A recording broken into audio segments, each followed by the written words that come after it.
ദൈവത്തിരുനാമത്തിന് മഹത്വമുണ്ടാവട്ടെ. Bible reading പ്രോഗ്രാമിൽ സംബന്ധിക്കുന്ന ഏവർക്കും കർത്തൃനാമത്തെ സ്നേഹവന്ദനം. 1 രാജാക്കന്മാർ 19-ാം അധ്യായം. 18-ാം അധ്യായത്തിലെ ബാലിൻ്റെ പ്രവാചകന്മാരുമായി ഏലിയ പ്രവാചകൻ പന്തയം വെക്കുന്നതും ഏലിയയുടെ ദൈവം യഥാർത്ഥ ദൈവമെന്ന തെളിയിക്കപ്പെട്ടതും നമ്മൾ കണ്ടു. അത് കഴിഞ്ഞ് ബാലിൻ്റെ പുരോഹിതന്മാരെയൊക്കെയും പ്രവാചകന്മാരെയൊക്കെയും ഏലിയ മുഖാന്തരം വധിച്ചു. ഇതറിഞ്ഞ ഇസബേൽ രാജ്ഞി ബാലാരാധന അവിടെ കൊണ്ടുവരികയും അതിനെ പ്രോത്സാഹിപ്പിക്കുകയും ചെയ്തവളാണ് ഇസബേൽ രാജ്ഞി. അവളിതറിഞ്ഞുകൊണ്ട് പറഞ്ഞു, നാളെ ഈ സമയത്തിന് മുൻപ് ഏലിയാവിൻ്റെ ജീവൻ ഞാൻ എടുക്കും.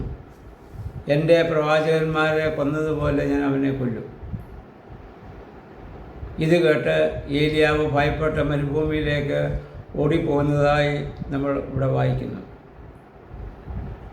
കഴിഞ്ഞ ദിവസം ദൈവം തന്നെ അതിലൂടെ അത്ഭുതങ്ങളെ പ്രവർത്തിച്ച് നേരിൽ കണ്ടവനാണ് ഏലിയ പ്രവാചകൻ. ഇന്ന് ഒരു സ്ത്രീയുടെ ഭീഷണിയുടെ മുൻപാകെ സ്വന്തം ജീവനെ ഭയപ്പെട്ട അദ്ദേഹം ഓടുന്നത് നമ്മൾ കാണുന്നു. ഇതാണ് മാനുഷികമായ ബലഹീനതകൾ എന്ന് പറയുന്നത്. എൻ്റെയും നിങ്ങളുടെയും ജീവിതത്തിൽ ദൈവം എത്രയോ പ്രാവശ്യം അത്ഭുതകരമായി പ്രവർത്തിച്ചിട്ടുണ്ട്. ഒരുപാട് അനുഭവങ്ങൾ നമ്മുടെ ജീവിതത്തിലുണ്ടെങ്കിലും ചില പ്രത്യേക സന്ദർഭങ്ങൾ, പ്രതിസന്ധി ഘട്ടങ്ങൾ അതൊക്കെ മറന്ന് നമ്മൾ ഭയപ്പെട്ട് ഓടാറുണ്ട്.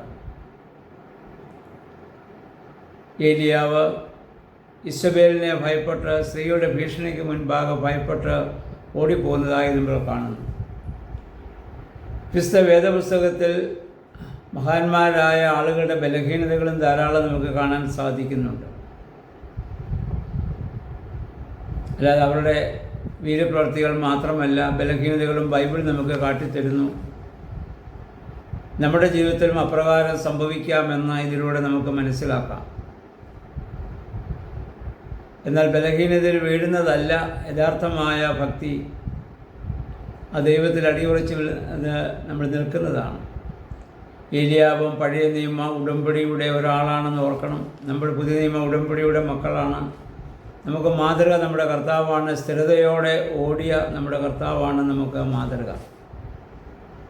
അതുകൊണ്ട് ഇങ്ങനെയുള്ള വീഴ്ചകളുണ്ടാവാതെ, ബലഹീനതകളുണ്ടാകാതെ നമ്മെ തന്നെ സൂക്ഷിക്കാൻ നമ്മൾ ബാധ്യസ്ഥരാണ്.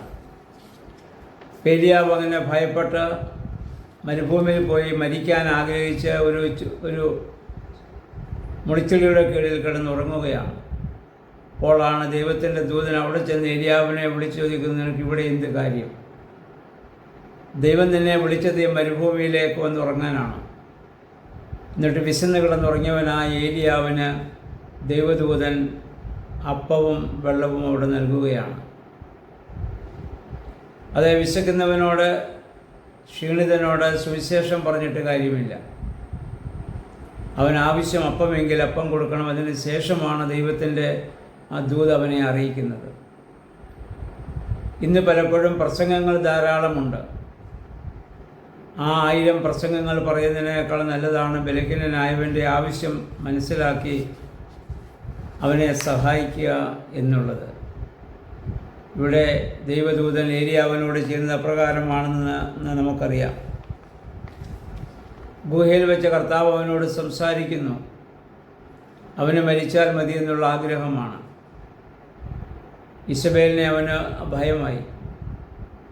താൻ മാത്രമേ പ്രവാചകനായിട്ടുള്ളൂ എന്ന രീതിയിലാണ് ഏലിയാവിടെ സംസാരിക്കുന്നത്. പക്ഷേ ദൈവം അതിന് പകരം ഏലീശായെ അവിടെ തിരഞ്ഞെടുക്കുന്നതായി നമ്മൾ ഇവിടെ കാണുന്നുണ്ട്.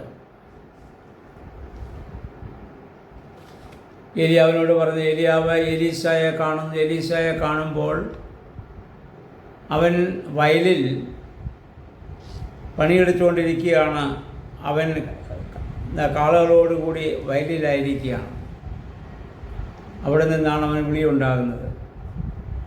വിശുദ്ധ വേദപുസ്തകം നമുക്കറിയാം. വേദപുസ്തകം ആദ്യോടെ നമ്മൾ പരിശോധിക്കുമ്പോൾ ദൈവം തൻ്റെ വേലയ്ക്കായി വിളിക്കുന്നത് പ്രാർത്ഥിച്ചുകൊണ്ടിരിക്കുന്നവരെ അല്ല, ലോകപരമായ പ്രവൃത്തികളിൽ ആത്മാർത്ഥതയോടും സത്യസന്ധതയോടും നീതിബോധത്തോടും പ്രവർത്തിക്കുന്നവരെയാണ് ദൈവം തൻ്റെ ശുശ്രൂഷയ്ക്കായി വിളിച്ചിട്ടുള്ളത്.